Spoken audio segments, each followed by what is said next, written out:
الله الرحمن الرحيم. الحمد لله رب العالمين، والصلاة والسلام على أشرف المرسلين وعلى آله وعلى صحابته الطيبين الطاهرين. أما بعد،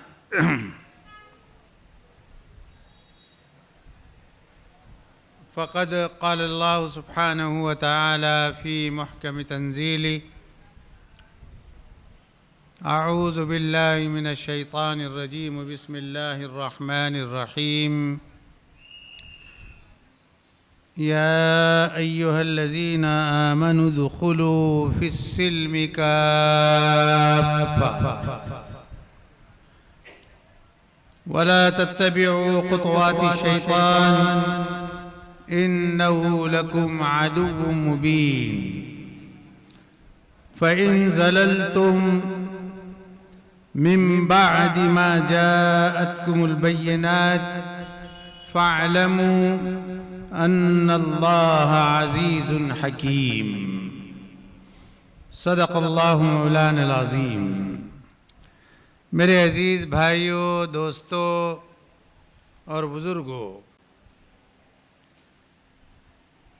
جیسا کہ مولانا انیس صاحب نے آپ کو بتایا، آج کی میری گفتگو کا جو موضوع مجھے دیا گیا وہ یہ ہے کہ قرآن آپ سے کیا چاہتا ہے، یا قرآن ہم سے کیا چاہتا ہے.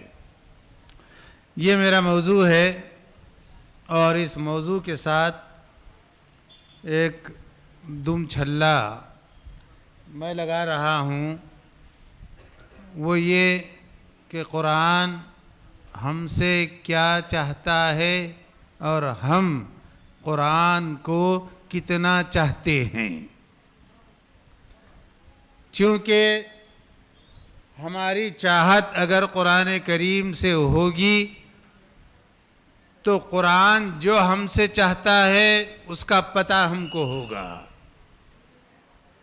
تب ہم کو معلوم ہوگا. اس لیے اس موضوع کے مناسبت سے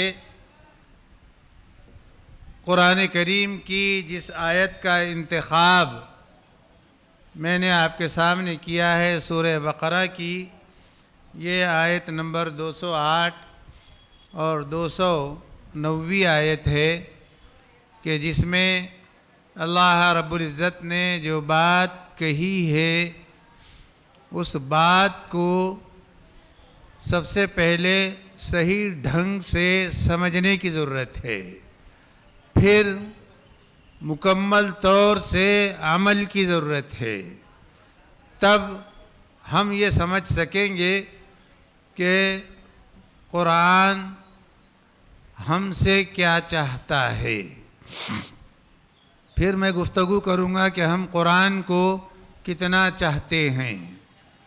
پہلے اس آیت کو سمجھ لیں کہ جس میں اللہ رب العزت نے اہل ایمان کو خطاب کر کے یہ فرمایا ہے کہ اے ایمان والو، ادخلوا فی السلم کافہ. سلم کا ترجمہ مفسرین کرام نے دو طرح سے کیا ہے. ایک تو یہ کہ اسلام میں کلی طور سے داخل ہو جاؤ، مکمل طور سے اسلام میں داخل ہو جاؤ. ایک تو ترجمہ اس کا یہ ہے. دوسرا ترجمہ اس کا یہ ہے کہ اللہ کے اس راستے پر مکمل طور سے تم اس کو اپنا لو اور اس کو اپنا مطمع نظر بنا لو. یعنی جس طرح سے ہم کسی چیز میں داخل ہوتے ہیں تو کبھی ایسا نہیں ہوتا کہ ہمارا بعض حصہ اندر رہتا ہے اور بعض حصہ باہر رہتا ہے، بلکہ ہم کلی طور سے اس چیز میں داخل ہو جاتے ہیں. ایسی ہی ہم پیر کے ناخن سے لے کر سر کے بال تک ہمارے اس جسم پر اگر حکمرانی کسی کی ہو تو وہ قرآن کریم کی ہو، وہ اللہ تعالیٰ کی ہو، وہ اللہ کی مرضیات کے مطابق یہ جسم اور جان اور روح اور پورا ایمان اور مکمل اعمال وہ اسلام کے اس بتائے ہوئے راہ پر مکمل طور سے فٹ ہو تو ہم سمجھیں گے کہ ہم اسلام میں کلی طور سے داخل ہو گئے، ورنہ آدھا تیتر آدھا بٹیر اگر اس طرح سے معاملہ ہو تو پھر نہ دھڑ ادھر کے ہیں اور پورا دھڑ ادھر ہی کا ہے۔ محاورہ تو یہ ہے کہ نہ دھڑ ادھر کے ہے نہ دھڑ ادھر کے، جب اسلام کے نہیں ہوگے تو پھر پورے ہی ادھر کے ہوں گے۔ سمجھ رہے ہیں نکتہ؟ تو ایسا نہ ہونے پائے، اس لیے اس آیت پر ذرا غور کریں کہ مکمل طور سے اے ایمان والو اسلام میں داخل ہو جاؤ اور قطعی طور پر شیطان کی قدموں کی پیروی نہ کرو، یعنی شیطان جس راہ سے چلا ہے یا چلاتا ہے یا لے جاتا ہے اس کی پیروی قطعی نہ کرو۔ ہر انسان خاص طور سے اہل ایمان، میں نہیں سمجھتا کہ اہل ایمان یہ نہیں سمجھتا کہ شیطان کا راستہ کون سا ہے۔ ہر ایمان والا بندہ یہ جانتا ہے کہ شیطان کی راہ کون سی ہے، شیطانی عمل کون سا ہے، کہاں پر ہم غلطی کر رہے ہیں، کہاں سے ہم سے غلطی ہو رہی ہے۔ تو اس طرح سے وَلَا تَتَّبِعُوا خُطُوَاتِ الشَّيْطَانِ کیوں؟ إِنَّهُ لَكُمْ عَدُوٌّ مُبِينٌ، وہ تمہارا کھلا دشمن ہے، سب سے زیادہ بیر، سب سے زیادہ دشمنی، سب سے بڑا انتقام اگر اس کو کسی سے لینا ہے تو وہ وہاں ڈاکہ ڈالتا ہے جہاں خزانہ ہوتا ہے، اور ظاہر ہے کہ ایمان کا خزانہ جس کے پاس وہ ہو تو وہ ڈاکہ تو اسی جگہ ڈالے گا، اس لیے کہ جہاں پر خزانہ ہوتا ہے وہیں پر لوٹ مار مچتی ہے۔ تو جب اگر یہ خیال گزرے، یہاں جتنے لوگ بیٹھے ہیں ماشاء اللہ سے مسجد میں بیٹھے ہیں، سب ایمان والے ہیں، اللہ کو جاننے والے ہیں، اللہ کو ماننے والے ہیں، اب شرط صرف یہ ہے کہ اللہ کی ماننے والے بن جائیں، اور یہی مطلوب قرآن کریم کا انسان سے ہے کہ وہ انسان مطلوب ہے جو اللہ کی ماننے والا ہو جائے اور اللہ کے رسول کی ماننے والا بن جائے۔ اور اس کے بعد قرآن یہ اس آیت کے بعد جو دوسری آیت ہے، آیت نمبر 209، اس کے اندر یہ فرماتا ہے کہ فَإِن زَلَلْتُم مِّن بَعْدِ مَا جَاءَتْكُمُ الْبَيِّنَاتُ، دلائل، نشانیاں تمہارے پاس میں آ چکی، روشنی تم پا چکے، لیکن اس کے بعد بھی اگر تمہارے قدم ڈگمگا رہے ہوں اور تم اپنی سیدھی پوری استقامت کے ساتھ میں اگر وہ کھڑے نہیں ہو پا رہے ہیں، کہیں ایمان ڈاواں ڈول ہو رہا ہے اور کبھی چلا جاتا ہے پھر آتا ہے، پھر گناہ کی طرف انسان مائل ہوتا ہے، تو اور جب گناہ کے موقع پر ایک گناہ تو ایسا ہے کہ زنا کا، جس کے تعلق سے اللہ کے رسول نے فرمایا کہ جب انسان زنا کر رہا ہوتا ہے تو اس کے دل سے ایمان نکل جاتا ہے اور اس کے سر پر معلق ہو جاتا ہے۔ جب وہ اس فعل سے، اس کام سے الگ ہو جاتا ہے تب ایمان اس کے پاس میں واپس آتا ہے۔ مطلب یہ ہے کہ گناہ اور ایمان دونوں ایک ساتھ جمع نہیں ہو سکتے، دونوں ایک ساتھ رہ نہیں سکتے، ایک گھر میں نہیں رہ سکتے۔ اس لیے حتی الامکان اس بات کا، اور بندہ مومن کی صحیح آزمائش تو یہی ہے، شیطان نے تو سارے راستوں کو مزین کر رکھا ہے کہ کس راہ پر جا کر وہ اپنا شکار بنا لے، یہ ہم کم سمجھ پاتے ہیں، لیکن جس کا ایمان، جس کا یقین، جس کا اعتماد اللہ کی ذات پر، اس کی کتاب پر، اس کے نبی پر ہو جائے تو پھر وہ انسان گناہ کو بہت آسانی کے ساتھ میں مات دے دیتا ہے اور وہ غالب ہو کر رہتا ہے۔ تو یہ آیت کریمہ یہ بتاتی ہے کہ، اور قرآن کریم جو ہم سے چاہتا ہے، بنیادی طور پر یاد رکھیے کہ 4 چیزیں ہیں۔ کتنی چیزیں؟ بنیادی طور پر، ویسے اس کی شاخیں تو بہت ہیں، لیکن بنیادی طور پر 4 چیزوں کا صحیح اور درست ہونا وہ بہت ضروری ہے ایمان کامل کے لیے۔ کیا ہے وہ 4 چیزیں؟ 4 چیزیں یہ ہیں کہ سب سے پہلے تو عقائد درست ہوں۔ عقائد کا باب، یہ عقائد کا تعلق یہ انسان کے دماغ سے ہے، انسان کے دل سے ہے۔ اگر دل اور دماغ اور ان دونوں سے مل کر روح اگر درست ہوگی تو عقائد کا ثمرہ اور عقائد کا نتیجہ وہ ہم کو اپنے اعمال میں نظر آتا رہے گا۔ اس لیے عقائد کا درست ہونا ضروری ہے۔ اور عقائد کیا؟ یعنی توحید ہماری صحیح ہو، اور وحدانیت کیا ہے؟ کہ لا الہ الا اللہ، اگلا جملہ بولی، محمد الرسول اللہ۔ یہ 2 جملوں سے مل کر توحید کی تکمیل ہوتی ہے۔ وحدانیت کے قائل تو مشرکین مکہ بھی تھے۔ اگر تم پوچھو گے، قرآن کریم نے جگہ جگہ وَلَئِن سَأَلْتَهُم مَّنْ خَلَقَ السَّمَاوَاتِ وَالْأَرْضَ لَيَقُولُنَّ اللَّهُ، وہ ضرور کہیں گے کہ زمین و آسمان کو جب تم پوچھو گے کہ پیدا کس نے کیا تو وہ ضرور کہیں گے کہ اللہ نے۔ تو اللہ کی وحدانیت کے وہ قائل تھے، لیکن وہ مشرک کیوں تھے یا وہ کافر کیوں ہوئے؟ اس لیے کہ وہ محمد الرسول اللہ صلی اللہ علیہ وسلم کے قائل نہیں تھے۔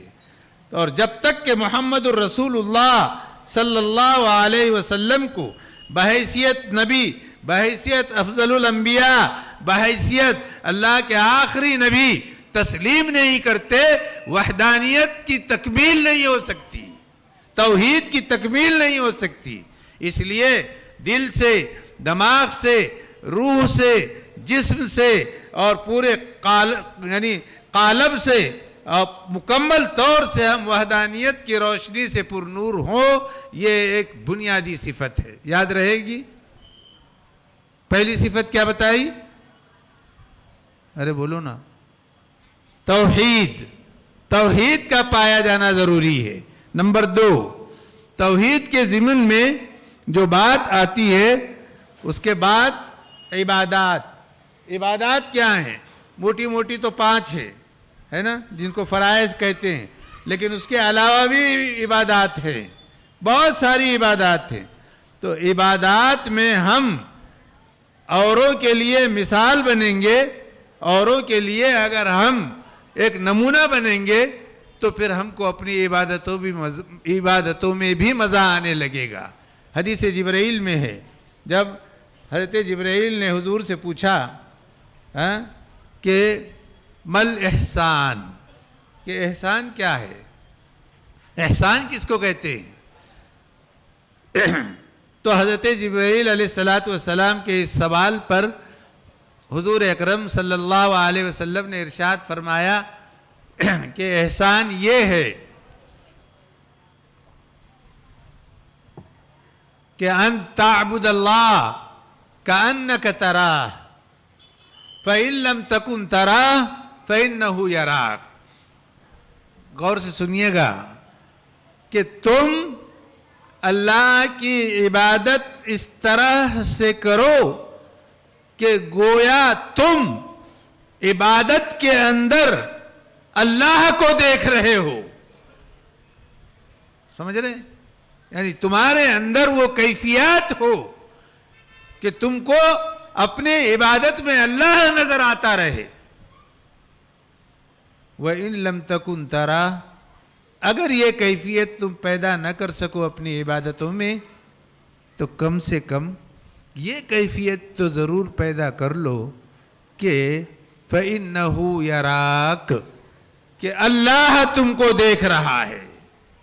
یہ دو کیفیتیں اگر عبادت میں جب تک کہ پیدا نہیں ہوں گی، عبادت میں مزہ نہیں آئے گا، عبادت سے ہم لطف اندوز نہیں ہو سکیں گے۔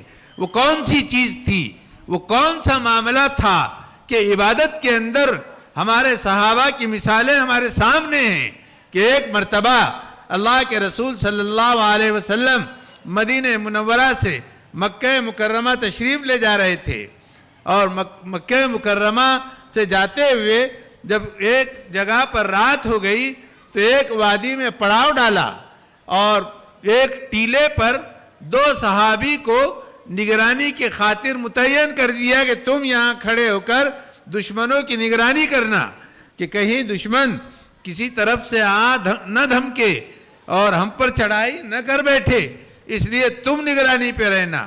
ان میں دو صحابہ میں ایک صحابی تو حضرت عباد ابن بشر تھے، اور دوسرے صحابی حضرت عمار ابن یاسر تھے۔ تو وہ دونوں جو ہے نگرانی کرتے رہے رات بھر۔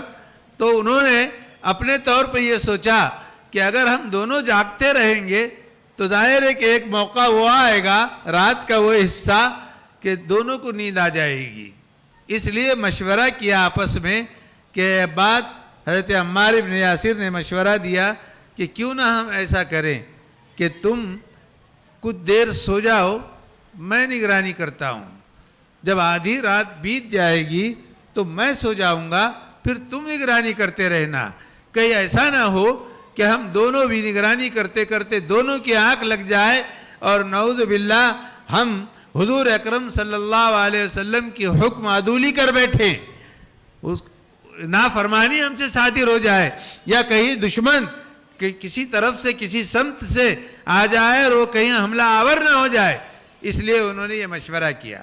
تو حضرت عمار ابن یاسر رضی اللہ تعالیٰ عنہ انہوں نے کہا کہ اے عباد تم سو جاؤ، میں جو ہے نگرانی کرتا ہوں۔ تو وہ نگرانی کرتے رہے۔ عجب ان کے دل میں خیال آیا کہ نگرانی تو یوں بھی ہوتی رہے گی، ذرا سی حرکت اور کہیں سے آواز آئے گی تو میں چوکنا ہو جاؤں گا، تو کیوں نہ میں یعنی رات کی تنہائی میں نماز کے لیے رکعت باندھ لوں اور اللہ کے لیے نماز جو ہے ادا کرتا رہوں۔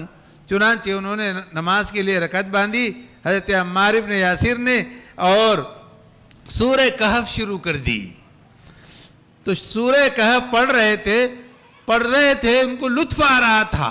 عبادت کے اندر ایک کیفیت، نماز میں ایک کیفیت پیدا ہوئی، وہی کیفیت جو غالباً اللہ کے رسول نے حضرت جبرائیل کو بتائی تھی کہ وہ بالکل گویا اللہ کو دیکھ رہے تھے، پتہ نہیں کس سمت سے کوئی تیر آ گیا اور وہ تیر ان کے پیر میں آ کر جا لگا اور پیر میں زخم کر گیا اور پنڈلی سے خون بہنے لگا۔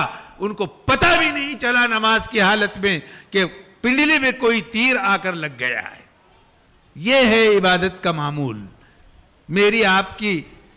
میرا آپ کا معاملہ یہ ہے کہ مکھی اگر ناک پر بیٹھ جائے، مکھی سمجھتے نا، مکھی اگر ناک پر بیٹھ جائے تو ہم فوراً ہمارا ہاتھ اٹھنے لگتا ہے اس مکھی کو بھگانے کے لیے۔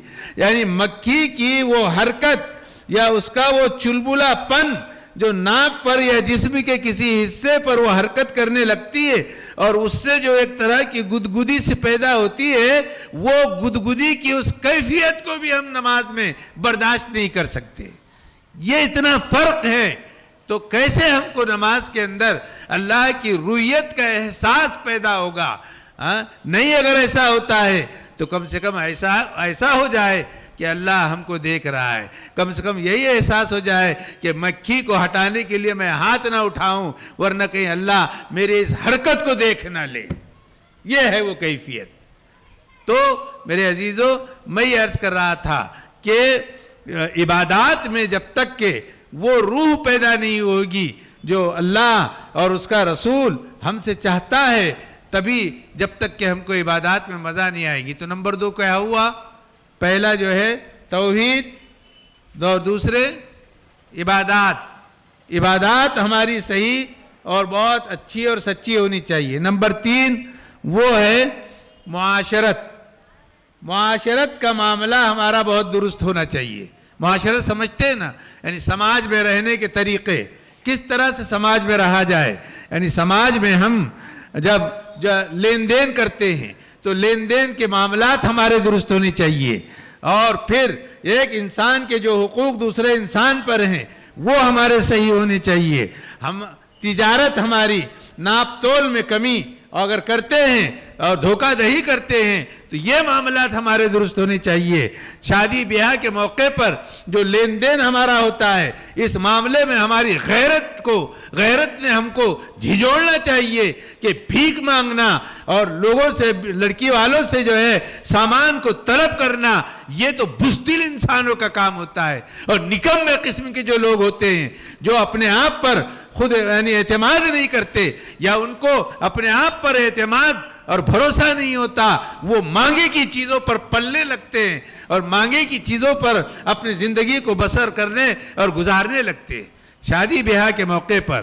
اس لیے ہمارے بہت سارے نوجوان اس میں بیٹھے ہوں گے جو ابھی شادی کے بندھنوں میں انشاءاللہ بندھیں گے، وہ طے کر لیں اس بات کو کہ مانگے کی چیز وہ میں اس سے شادی کے اوپر کبھی تیار نہیں ہوں گا، یعنی مانگی کی چیز میں نہیں لوں گا، میں بغیر کسی چیز کے، بغیر یعنی جس کو ہم جہیز کہتے ہیں یا ساز و سامان کہتے ہیں، بغیر اس کے میں شادی کروں گا۔ اگر نوجوان طبقہ ہمارا اس طرح سے ہوتا ہے تو آپ دیکھیے گا معاشرے میں شادی بیاہ جو آج مشکل ترین جیسا عمل ہو چلا ہے، اور بہت سارے لوگ وہ جو ہے آپ کے لوگوں کے سامنے سوال جو ہے دراز کرتے ہیں، ہاتھ دراز کرتے ہیں کہ بچی کی شادی ہے، ذرا کچھ تعاون کر دیجئے، تو یہ کرنا بھی درست نہیں ہے، اس لیے کہ جہاں شادی ہو رہی ہے وہ خود جو شوہر ہے ہونے والا یا جو دولہا بننے والا ہے وہ خود پھکیڑا معلوم ہوتا ہے، تبھی تو یہ مجبور ہو گئے مانگنے پر۔ اس لیے یہ شادی بیاہ کے معاملات بھی ہمارے نہایت درست ہونے چاہیے۔ اور چوتھی چیز ہے جس کا تعلق ہے اخلاقیات سے۔ یہ اخلاقیات میں یعنی جو قرآن کریم نے بتائے ہیں کہ کس طرح کا اخلاق ہم کو ہمارے ساتھ میں ہونا چاہیے۔ میں ابھی آ رہا تھا تو میں گاڑی وہاں پارک کر رہا تھا، تو جو پارک کرنے والا جو بندہ وہاں ذمہ دار ہے، سیٹی بجانے والا جو بھی ہے، تو ظاہر ہے کہ اس کا کام ہے یہ کہ صحیح، حالانکہ وہاں جگہ بہت کم تھی، تو مجھ سے کہا کہ مولانا اندر کھڑے کر دیجئے۔ میں نے کہا ٹھیک ہے، میں چلا جاتا ہوں اندر، کیونکہ میں یہ جانتا ہوں، مجھے پتا ہے کہ ایک ذمہ داری اس کو دی گئی ہے، ایک سلیقے سے گاڑی کو پارک کیا جائے تو کسی اور کو کوئی پریشانی نہیں ہوگی، ورنہ میں ٹیڑھی گاڑی کھڑے کر دوں گا، وہ آڑی کھڑے کر دے گا، وہ فلاں والا جو ہے وہ ترچھی کھڑے کر دے گا، اور وہ تو کھڑے ہی نہیں کرے گا، چھوڑ ہی دے گا وہاں پر، یعنی بلکہ گرا دے گا۔ اب وہ پریشانی جن لوگوں کو ہوگی، تو راستے کے جو حقوق ہیں، گاڑی کو پارک کرنے کے جو حقوق ہیں، وہ اس کو بھی ہم کام میں لائیں۔ اسی طرح ہم مسجد میں آتے ہیں، مسجد میں آنے کے بعد جس طرح سے ہم صف میں کھڑے ہوتے ہیں تو مسجد کے آداب ہے کہ نہیں ہے؟ کبھی ہم اس بات کے لیے تیار ہوتے ہیں کہ اگلی صف وہ انکمپلیٹ ہے، مکمل نہیں ہوئی ہے، اور ہم اس کے پیچھے صف بنائیں؟ کبھی دیکھا کہ آپ نے ایسا؟ لیکن عقل مسجد میں چاہتی تو کیا عقل مسجد سے باہر نکلنے کے بعد چلی جاتی ہے؟ کیوں نہیں ہم اس عقل کا استعمال کرتے؟ معاملات ہمارے درست ہونے چاہیے، لیکن ہم تو جناب جھٹ خفا ہیں، اور سارا غصہ، بلکہ گھر میں کا بھی غصہ وہ سڑک پر لے کر آتے ہیں۔ ذرا کسی سے دھکا لگ گیا، یہ نہیں کہ اس کو معاف کر دیا، کیوں دکھ رہا نہیں کیا؟ اچھا، آپ کے اس لہجے سے سامنے والا پھر وہ بھی جواب غزل، وہ بھی اس کا جواب دے گا، کیا ہوا ذرا سا دھکا نہیں لگا تو، ذرا سا بول رہا، بس چل گئی گاڑی آگے، اور پھر لوگ جمع ہو گئے۔ تو یہ سب جو تماشے، میں اس لیے کہہ رہا ہوں یہاں پر بہت سارے محلے کے لوگ آتے ہیں اور اس طرح کے مجمع میں وہ حاضر ہو کر یہ بہت معمولی اور چھوٹی اور باریک چیزیں معلوم ہوتی ہے، لیکن یہ شیطان، یہ جو ہے وَلَا تَتَّبِعُوا خُطُوَاتِ الشَّيْطَانِ إِنَّهُ لَكُمْ عَدُوٌّ مُبِينٌ، یہی تو چنگاری لگاتا ہے۔ چنگاری لگانے والا کون ہے؟ شیطان ہے۔ تو میرے عزیزو، یہ 4 چیزوں پر قابو پالیں تو انشاءاللہ قرآن کریم جو ہم سے چاہتا ہے ساری دوسری چیزیں ہمارے لیے جو ہے آسان ہو جائے گی، اور پھر ہم قرآن کے اس بتائے ہوئے طریقے پر چلنے کے لیے انشاءاللہ اپنے آپ کو مطمئن پائیں گے، اور اللہ کی رضا کو اور اس کی جو ہے آپ کے رضامندی کو ہم کچھ کہنا چاہ رہے ہیں، اللہ کی رضامندی کو حاصل کرنے میں ہم کامیاب ہو جائیں گے۔ قرآن کریم نے جس انسان کا تذکرہ قرآن میں کیا ہے کہ اس کو کیسا انسان مطلوب ہے، یا قرآن انسان سے کیا چاہتا ہے، آپ سب کو معلوم ہے۔ میں اگر آپ میں سے کسی بچے سے پوچھ لوں کہ قرآن انسان سے کیا چاہتا ہے تو ایک ہی جملے میں جواب دے گا وہ بچہ، وہ یہ کہے گا کہ قرآن ہم سے بھلائی اور نیکی کرنا چاہتا، یعنی پسند کرنا چاہتا ہے، نیکی کرنا چاہتا ہے کہ ہم نیک بنیں، ہم اچھے بنیں، ہم جو ہے لوگوں کے لیے کارآمد بنیں، معاشرے کے لیے سدھار پیدا کرنے والے بنیں۔ ماشاءاللہ اب تو شہر اورنگ آباد میں خود اتنے علماء اور اتنے حفاظ ہو گئے ہیں کہ اب ہمارے شہر سے علماء اور حفاظ باہر جا رہے ہیں۔ پہلے ایک زمانہ تھا، مجھے خوب یاد ہے کہ باہر سے ہمارے پاس مساجد میں تراویح سنانے کے لیے حفاظ کرام آیا کرتے تھے، بلکہ ہم بلاتے تھے ان کو۔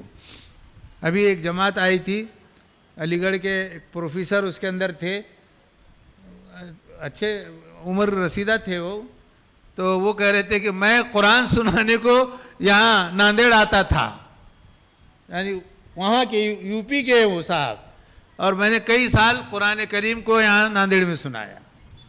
لیکن اب اللہ کا کرم ہے، لیکن اس کا یہ مطلب نہیں ہے، کہتے ہیں کہ کسی چیز کی زیادتی اس کی اہمیت کو کھو دیتی ہے، ایک محاورہ ہے ایسا۔ تو اہمیت حفاظ کی، اہمیت علماء کی اپنی جگہ پر ہے، وہ مسلم ہے، اس کے اندر کوئی کمی نہیں ہے۔ اب تو اداروں نے اور مدرسوں نے ماشاءاللہ یہ قرآن یہ جو جس طرح کا انسان ڈھونڈتا ہے وہی انسان وہ مدرسوں میں پلتے پہلے، پھر اس کے بعد وہ معاشرے میں آتے ہیں، اور پھر وہ لوگوں کے لیے سدھار کا سبب بنتے ہیں۔ ایک مرتبہ ایسا ہوا کہ حضرت امام احمد ابن حنبل رحمۃ اللہ علیہ نے ایک واقعہ جو ہے درج کیا ہے امام مروزی کا۔ وہ واقعہ کس طرح کا ہے سنیے غور سے۔ وہ واقعہ یہ ہے کہ امام احمد ابن حنبل کے ایک شاگرد رشید ہیں جن کا نام محمد ابن نصر مروزی ہیں۔ انہوں نے اپنی کتاب قیام اللیل میں ایک واقعہ نقل کیا ہے، چونکہ قرآن سے متعلق انسان ہے اس لیے وہ واقعہ میں آپ لوگوں کے سامنے ذکر کرتا ہوں۔ واقعہ ایسا قصہ گوئی کی طرح نہیں ہے، واقعہ قرآن کی زبان میں ہے، یعنی قرآنی آیات میں وہ واقعہ پنہا ہے، اور وہ یوں ہے کہ امام مروزی کے جن کی وفات جو ہے وہ 294 ہجری میں ہوئی، یعنی تابعی ہے گویا۔ انہوں نے ایک واقعہ نقل کیا ہے، وہ واقعہ احنف ابن قیس کا ہے، اور احنف ابن قیس یہ تابعی ہیں، یعنی حضور کو جنہوں نے حضور کے صحابی کو جنہوں نے دیکھا ہے۔ تو یہ عرب کے سردار تھے احنف ابن قیس، اور ایک دن وہ بیٹھے ہوئے تھے کہ کسی نے ان کے سامنے قرآن کریم کی یہ آیت پڑھی۔ کیا آیت ہے؟ آیت سنیے، لَقَدْ أَنزَلْنَا إِلَيْكُمْ كِتَابًا فِيهِ ذِكْرُكُمْ أَفَلَا تَعْقِلُونَ، کہ ہم نے تمہاری جانب ایک ایسی کتاب نازل کی ہے جس میں تمہارا تذکرہ ہے۔ اب کون سی کتاب نازل کی اللہ نے؟ بولو، اللہ نے قرآن نازل کیا ہے نا، تو فیہ ذکرکم، تمہارا تذکرہ اس قرآن میں موجود ہے جی، شاید تم سمجھ سکو۔ تو احنف ابن قیس نے جب یہ آیت سنی دمشق کی مسجد میں بیٹھے ہوئے تھے، انہوں نے کہا کہ اچھا میرا تذکرہ قرآن کریم میں، ذرا لے آؤ تو قرآن میں دیکھوں تو صحیح پڑھ کر کہ اللہ نے میرا ذکر کہاں کیا ہے، کس جگہ پر میرا تذکرہ آیا ہے۔ چنانچہ انہوں نے قرآن کریم کو پڑھنا شروع کیا جی، تو وہ قرآن کریم کی اس آیت پر پہنچے۔ کون سی آیت؟ کانوا قلیلا من اللیل ما یہجعون وبالاسحار هم یستغفرون وفی اموالہم حق للسائل والمحروم۔ کیا مطلب ہے اس آیت کا؟ اس آیت کا مطلب یہ ہے کہ یہ وہ لوگ ہیں جو رات میں بہت کم سوتے ہیں، آرام کرتے ہیں، اور یہ لوگ جب جو ہے تہجد کا وقت ہوتا ہے اٹھ کھڑے ہوتے ہیں اور اپنے رب سے معافی طلب کرتے ہیں، اور ان کے مالوں میں مانگنے والوں کے لیے، ضرورت مندوں کے لیے حقوق ہوتے ہیں، وہ اس کو ادا کرتے رہتے ہیں۔ کہا کہ اچھا اس قسم کے لوگ ہیں؟ تو انہوں نے دیکھا اپنے آپ کو، ٹٹولا، میں تو راتوں کو نہیں اٹھ پاتا، میرے پاس میں تو اتنا مال بھی نہیں ہے۔ تو دیکھا تو ان کو لگا کہ نہیں، یہ آیت، اس آیت میں اپنے آپ کو نہیں دیکھ پاتا، میرا آئینہ، میرا عکس اس آیت میں نظر نہیں آتا۔ چنانچہ پھر وہ پڑھتے رہے، پھر ان کو قرآن کریم میں کچھ لوگ نظر آئے جن کا حال یہ تھا کہ وہ تتجافا جنوبہم عن المضاجع یدعون ربہم خوفا وطمعا ومما رزقناہم ينفقون، کہ بستر ہی سے الگ ہیں، سوتے ہی نہیں ہیں، رات رات بھر اللہ کی عبادتوں میں جٹے رہتے ہیں، اور ان کے پاس میں اپنے رب کا بڑا ڈر لگا رہتا ہے، اور جو کچھ رزق ہم نے ان کو باہم پہنچایا ہے اس میں سے وہ اللہ کے راستے میں خرچ بھی کرتے ہیں۔ تو کہا کہ اس میں بھی میں نہیں دکھتا، اس میں بھی میں اپنے آپ کو نہیں پاتا۔ چنانچہ پھر آگے بڑھے، آگے بڑھ کر جب قرآن کریم پڑھنے لگے تو ان کو کچھ اس حالت کے لوگ نظر آئے جس میں فرمایا گیا کہ وَيَبِيتُونَ لِرَبِّهِمْ سُجَّدًا وَقِيَامًا، کہ کچھ لوگ ایسے ہیں جو رات بھر سجدے کی حالت میں اور قیام کی حالت میں گزار دیتے ہیں۔ کہا کہ میرے کو تو کبھی توفیق ہی نہیں ہوتی، تو میں تو اس میں نہیں ہوں، میں ایسا نہیں ہوں۔ پھر کچھ اور لوگ نظر آئے جن کا تذکرہ یوں بیان کیا گیا کہ الذین ينفقون فی السراء والضراء والکاظمین الغیظ والعافین عن الناس واللہ یحب المحسنین، کہ کچھ لوگ ایسے ہیں جو حالت تنگی میں بھی اور حالت خوشحالی میں بھی اللہ کے راہ میں خرچ کرتے ہیں، اور غصوں پر قابو پاتے ہیں، غصے سے آگ بگولا نہیں ہوتے بلکہ قابو پانے والے ہوتے ہیں، غصے کو پی جانے والے ہوتے ہیں، لوگوں کو معاف کرنے والے ہوتے ہیں، اور اللہ تعالیٰ ایسے ہی کام کرنے والے کو پسند کرتا ہے۔ تو انہوں نے دیکھا تو کہا کہ میں تو یہاں نظر نہیں آتا، ذرا سا دھکا لگا تھا تو میں تو غصہ ہو گیا تھا اس پر، تو میں اپنے آپ کو اس آیت میں نہیں پاتا۔ پھر پڑھنے لگے، پھر جب آگے بڑھے اور جب اس آیت پہ ٹھہرے اور پڑھنے لگے کہ وَيُسِرُونَ عَلَىٰ أَنفُسِهِمْ وَلَوْ كَانَ بِهِمْ خَصَاصَةٌ وَمَنْ يُوقَ شُحَّ نَفْسِهِ فَأُولَٰئِكَ هُمُ الْمُفْلِحُونَ، کہ جو اپنے آپ پر اوروں کو ترجیح دیتے ہیں، خود بھوکے رہیں گے، اوروں کو کھلائیں گے، اور جو ہے بخیلی سے کام نہیں لیں گے، ایسے ہی لوگ اللہ کے پاس میں کامیاب ہے۔ تو کہا کہ اے اللہ، میں تو ابھی اتنا بڑا، میرا ایمان اتنا طاقتور نہیں ہوا ہے، بھوک مجھے لگی تو پہلے میں پیٹ بھرتا ہوں اور پھر جو ہے دوسرے کو دینے کے بارے میں سوچتا ہوں۔ کہا کہ قرآن نے بیان کیا اس طرح کے لوگ، اس قبیل کے لوگ چونکہ تھے، اس لیے قرآن نے ان کی اوصاف کو بیان کیا، ان کی صفتوں کو بیان کیا، یہ اپنے آپ کو ڈھونڈ رہے ہیں ان آیتوں کے اندر۔ پھر آگے بڑھے جب اس آیت پہ ٹھہرے کہ وَالَّذِينَ يَجْتَنِبُونَ كَبَائِرَ الْإِثْمِ وَالْفَوَاحِشِ وَإِذَا مَا غَضِبُوا هُمْ يَغْفِرُونَ، کہ جب وہ بڑے بڑے گناہوں سے بچتے ہیں اور جو ہے جب غصہ ہوتے ہیں یا کوئی اس گناہ سے تھوڑا سا علیحدگی اختیار کرتے ہیں تو اپنے رب سے معافی بھی طلب کرتے ہیں۔ تو کہا کہ ایسا بھی تو مجھ سے نہیں ہو پاتا، تو میں یہاں بھی نہیں ہوں۔ پھر آگے بڑھے کہ والذین استجابوا لربهم واقاموا الصلاة وامرهم شورى بینہم مما رزقناہم ينفقون، اس میں دیکھا اپنے آپ کو، کہا کہ میں اس میں بھی نظر نہیں آتا۔ تو پھر اب یہاں پہنچ کر بڑے وہ شزدر رہ گئے کہ قرآن نے تو کہا ہے کہ تمہارا تذکرہ یہاں ہے، تو پھر میں کہاں ہوں؟ پھر اب انہوں نے ایک دوسرا راستہ اپنایا۔ پہلے نیکوکاروں میں اپنے آپ کو ڈھونڈا، تو کہا کہ اتنا نیکوکار تو میں اپنے آپ کو پاتا نہیں ہوں، اس لیے میں اس میں نہیں ہوں۔ پھر انہوں نے اب برے لوگوں کے اندر اپنے آپ کو تلاش کیا، تو برے لوگوں میں انہوں نے دیکھا کہ ایک دوسرا راستہ اپنایا، تو ان کو کچھ لوگ نظر آئے۔ انہم کانوا اذا قیل لهم لا الہ الا اللہ یستکبرون، کہ جب ان کے سامنے لا الہ الا اللہ کہا جاتا ہے تو وہ کبر اور غرور کرتے ہیں اور وہ لا الہ الا اللہ کو نہیں پڑھتے۔ وَيَقُولُونَ اِنَّا لَتَارِكُوا آلِهَتِنَا لِشَاعِرٍ مَجْنُونَ، جو یہ کہتے ہیں کہ کیا ہم اس مجنون شاعر نعوذ باللہ اللہ کے رسول صلی اللہ علیہ وسلم کو جو ہے ان کی بات کو تسلیم کر لے اور اپنے معبودوں کو چھوڑ دے؟ تو فوراً ان کو تنبہ ہوا کہ ارے اللہ، میں تو ایسا بھی نہیں ہوں، میں تو اسلام کو اللہ کے رسول کو مانتا تو ہوں، ہاں میں اتنا گیا گزرا بھی نہیں ہوں کہ اکثر نعوذ باللہ اللہ کے رسول کو میں شاعر کہہ دوں، میں ایسا نہیں ہوں۔ پھر آگے بڑھے تو دیکھا اسی راستے پر کہ وَإِذَا ذُكِرَ اللَّهُ وَحْدَهُ اشْمَأَزَّتْ قُلُوبُ الَّذِينَ لَا يُؤْمِنُونَ بِاللَّهِ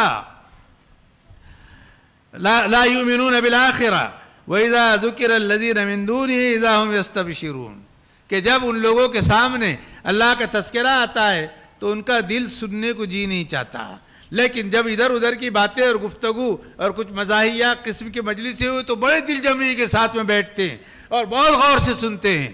کہا کہ یا اللہ، میں ایسا بھی تو نہیں ہوں، میں اتنا بھی تو گیا گزرا نہیں ہوں، جہاں اللہ کی بات آئے گی تو کم سے کم اتنا یعنی گنج شہیدہ کا یہ صحن تو بھرا ہوا ہی رہے گا جی، سننے کے لیے لوگوں کے پاس میں وقت نکال کر وہ آئیں گے۔ تو کہا کہ میں ایسا بھی نہیں ہوں۔ پھر آگے بڑھے تو ایک آیت پہ ٹھہرے، ما سلککم فی سقر قالوا لم نک من المصلین ولم نک نطعم المسکین وکننا نخوض مع الخائضین وکننا نکذب بیوم الدین حتی اتانا الیقین، کہ ان لوگوں سے قرآن نے پوچھا کہ جب جن کو جو ہے وہاں جہنم میں لے جایا جائے گا کہ کون سی چیز تم کو جہنم میں لے آئی، تو وہ جواب دیں گے کہ ہم نماز نہیں پڑھتے تھے، ہم قیامت کے دن کے آنے کو جھٹلاتے تھے، ہم مسکین کو کھانا نہیں کھلاتے تھے، اور باتیں بگھارنے والوں کے ساتھ میں ہم اس کے اندر لگ جاتے تھے، اور قیامت کے یعنی آخرت کے اوپر ہم کو یقین نہیں تھا۔ تو کہا اے اللہ، تو جانتا ہے میں تو آخرت پہ یقین رکھتا ہوں، میں ایسا تو نہیں ہوں۔ تو پھر اس کے بعد چلے آگے بڑھے، اب یہ آخری آیت ہے کہ نہ میں ویسا ہوں نہ میں ویسا ہوں، تو پھر میں کیسا ہوں؟ ہاں جی، نہ میں اتنا نیکوکار ہوں نہ ہی میں اتنا گناہگار اور بدکار ہوں، نافرمان اور مشرک ہوں، تو پھر میں کیسا ہوں؟ اس آیت پہ آ کے رکے۔ وہ آیت یہ ہے کہ وَآخَرُونَ اعْتَرَفُوا بِذُنُوبِهِمْ خَلَطُوا عَمَلًا صَالِحًا وَآخَرَ سَيِّئًا عَسَى اللَّهُ أَن يَتُوبَ عَلَيْهِمْ إِنَّ اللَّهَ غَفُورٌ رَحِيمٌ۔ یہ سورہ توبہ کی آیت ہے کہ اس میں یہ بین والا معاملہ ہے۔ کیسا کہ کچھ لوگ ایسے ہیں جنہیں اپنے گناہوں کا اعتراف ہے۔ بے گناہ ہو جائے تو اعتراف کرنا چاہیے کہ نہیں کرنا چاہیے؟ بولو ہاں؟ ارے نہیں، کم سے کم کسی کے سامنے کرنے کی ضرورت نہیں ہے، لیکن اپنے خالق کے سامنے تو کر سکتے ہیں نا، ہاں اس سے تو معافی طلب کر سکتے ہیں نا۔ کہ کچھ لوگ ایسے ہیں کہ جن سے گناہ سرزد ہو جاتے ہیں تو ان کے کچھ اعمال نیک ہیں اور کچھ اعمال ان کے ایسے ہیں جو ذرا تھوڑا ہٹ کے ہیں، یعنی مطلب یہ کہ گناہ اس میں شامل ہے۔ خلطوا عملا صالحا وآخر سیئا، جی تو دونوں ملے جلے ہوئے ان کے اعمال ہیں۔ تو ممکن ہے کہ ایسے لوگ اللہ کے دربار میں حاضر ہوں اور توبہ کریں تو اللہ ان کی توبہ قبول کرے۔ تو میں سمجھتا ہوں میرے عزیزو، پتہ نہیں اس مجمع میں کتنے اس طبقے کے لوگ ہیں جن کا تذکرہ پہلی کی آیتوں میں ہوا، اور میں یہ سمجھتا ہوں کہ انشاءاللہ اس مجمع میں اس طبقے کے لوگ نہیں ہوں گے جن کا تذکرہ دوسرے راستے کے موقع پر ہوا، بلکہ شاید اگر یہ نہیں اور وہ نہیں تو پھر یہ ضرور ہوں گے کہ نیک عمل اور برا عمل یہ دونوں کا ملا جلا ہوگا۔ اس طرح کی چیزوں سے یہ انسان کے ذکر ہوئے، یعنی انسان کی اوصاف ہیں اور انسان کے تذکرے ہیں۔ اس لیے قرآن کریم کو ایک دو منٹ صرف بات ختم کر رہا ہوں۔ اس لیے قرآن کریم کے اندر اپنے آپ کو تلاش کرنے کے لیے جو چیزیں ضروری ہیں وہ 7 طرح کی چیزیں ہیں۔ بس 7 چیزوں پر غور کریں اور قرآن کو ہاتھ میں لیں۔ سب سے پہلی بات تو یہ کہ قرآن کریم کے پڑھنے کی اور تلاوت کرنے کی طلب ہمارے اندر پیدا ہونی چاہیے۔ کیوں کہ اگر ہم اس کو پڑھیں گے تو قرآن کہتا ہے کہ وَيَهْدِي إِلَيْهِ مَنْ أَنَابَ، کہ قرآن اس کو راہ راست پہ لائے گا جو ہماری طرف متوجہ ہوگا۔ تو ظاہر ہے کہ قرآن کریم کی تلاوت اللہ کی طرف متوجہ ہونا ہے، تو طلب ہونا چاہیے۔